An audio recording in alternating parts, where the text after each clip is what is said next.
we could not sit at the counter at Woolworths. I do remember that. I loved the hot dogs in Woolworth.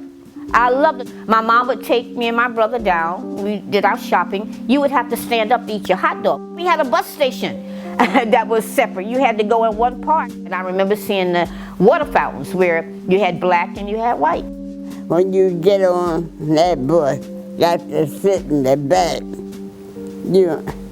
If you want to ride anywhere, you have to sit in the back. Senior Assistant City Attorney and former West Palm Beach Mayor Samuel Thomas. The first African-American police officers were no doubt hired maybe in the late 50s. When they were hired, they were not authorized to arrest white people here in West Palm Beach. Thomas says the NAACP and local activists worked to reverse that policy and many others. Meantime, the historic Northwest continued to be a thriving African-American community. Among the early prominent residents there, James Johnson, also known as Cracker Johnson because of his biracial heritage, a well-respected entrepreneur. Later, Dr. Alice Mickens, the daughter of former slaves, opened the home built by her husband Haley to African-American intellectuals and students, as well as visitors who'd been turned away from whites-only hotels. The Sunset Lounge, established in the 1930s, was a popular nightclub hosting top acts such as Lionel Hampton, Duke Ellington, Ella Fitzgerald, and Count Basie. The Sunset also served as a prestigious venue for elegant events.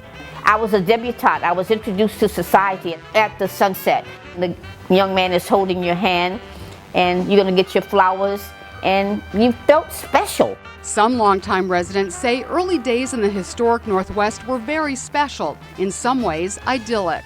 We had all kind of fruits and stuff. We didn't know we was poor because we had chickens, we had eggs, we had coops, we had everything that we needed.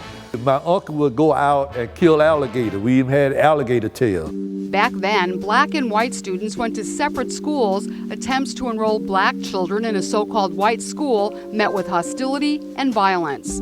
Despite the 1954 Brown versus Board of Ed decision outlawing school segregation nationwide, it took a while longer for schools in West Palm Beach to integrate. That had to be in, 63, I think, 64? It was when integration started. All I knew is I went to a different school. There were white kids at the school. It was a new experience. It was different.